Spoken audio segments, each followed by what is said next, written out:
Julie teste plein de choses dans cette émission, plein de sports. Ce matin, un yoga particulièrement physique. Alors, le yoga Ashtanga. C'est ça. En un seul mot. En un seul mot.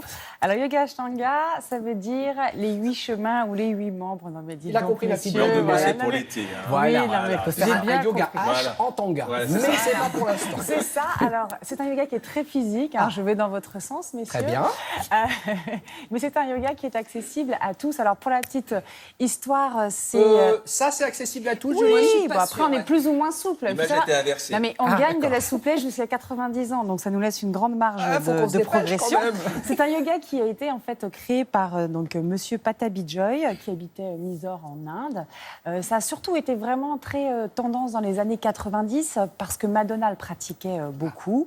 Enfin, les Occidentaux l'ont découvert grâce, on va dire, à Madonna. Et puis aujourd'hui, il y a une petite recrudescence de cette discipline. Alors il faut savoir, moi j'ai envie de faire un petit retour aux sources.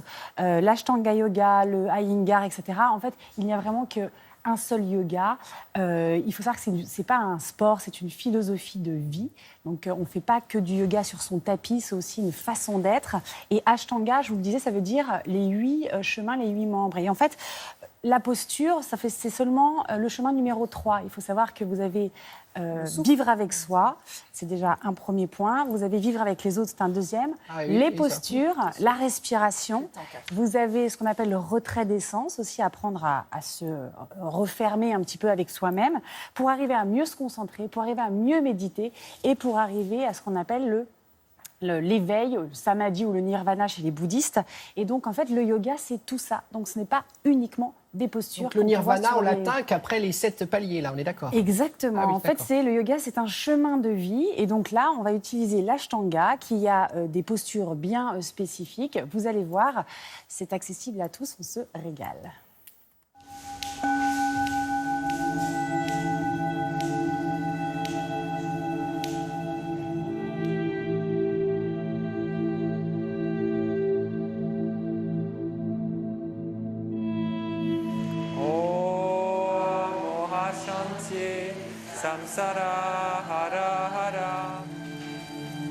Et on va commencer les salutations au soleil. J'inspire, j'allonge les bras, je regarde entre les mains. Grandissez le dos, expirez, pliez les jambes, basculez vers l'avant, laissez la colonne s'allonger vers le sol. L'Ashtanga Yoga s'adresse à tout le monde. Il suffit d'avoir envie de pratiquer un yoga qui est quand même assez dynamique, c'est-à-dire qu'on va vraiment synchroniser le souffle, la respiration avec les mouvements. J'expire. Samastiti. Il y a une seule contre-indication, et ce sont pour les femmes enceintes, mais sinon c'est un yoga qui est accessible à tout le monde. Alors, mine de rien, on sent le cardio monter gentiment. Et c'est l'extérieur du talon droit dans le sol. Expirez. Chaturanga. Jusqu'en bas. Inspirez. Petit cobra, puis chien tête en haut. Ça, c'est un grand nettoyage respiratoire pour ouvrir le sternum, le diaphragme, pour abaisser la fréquence cardiaque. Coude à l'extérieur du genou, les mains en prière devant le cœur. Le genou résiste à l'appui du coude. Vous pressez l'arrière de la cuisse droite vers le ciel. Ouais, c'est plus dur. Expirez, regardez au sol. Inspirez, remontez. La respiration profonde. Je suis un arbre. La philosophie de l'Ashtanga Yoga, pour moi, est de réunir le corps et l'esprit, et donc de réunir soi-même avec les autres, de savoir vivre en équilibre avec son environnement. Droit. Gardez les mains proches du cœur. Il faut respirer, parce que plus on respire, plus on se détend, et plus on libère l'esprit. Pivotez le pied droit vers l'avant. Déposez le genou gauche au sol en arrière de la hanche gauche. Il y a aussi d'autres principes à suivre qui sont le respect des autres, le respect de son intégrité corporelle quand on pratique, le respect de soi-même. En yoga, ce qui est intéressant, c'est pas la posture, c'est le chemin par lequel vous allez. Et là, mon chemin, il est déjà bien avancé, donc je vais rester là. Entrelacez les doigts derrière la cuisse et tendez les deux jambes. Les mains sur les hanches, les coudes regardent vers l'arrière. Expirez, reposez le pied droit au sol. Vers l'arrière, le genou au-dessus de la cheville. Tire par la main. 2.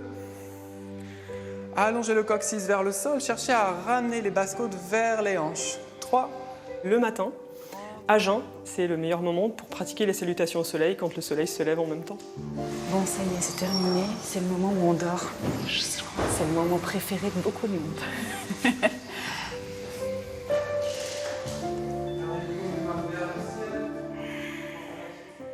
Julie, pour un sportif du dimanche qui n'a jamais fait de yoga, combien de fois par semaine vous me conseillez? Bon, on commence à 1 fois et puis après on peut aller jusqu'à 2 fois. C'est toujours bien de pratiquer plutôt à jeun quand on se réveille. C'est vraiment un petit rituel bien-être. Vraiment, le yoga, c'est d'apaiser son esprit, d'être bien, d'être moins stressé. On déconnecte. On déconnecte et puis c'est un retour à soi. Donc je dirais c'est pour tout le monde, même les enfants peuvent tester des postures vu que ce sont les vacances scolaires. Le tarif, c'est ça dépend, on est autour de 20-25 euros la séance de yoga, mais après, sur Paris, c'est toujours un peu plus cher qu'ailleurs en France. Oui, c'est comme ça, je ne comprends pas pourquoi, mais moi non plus. L'intensité, c'est quand même physique, donc on ne bouge pas beaucoup, vous avez vu, mais j'ai transpiré, j'ai eu chaud.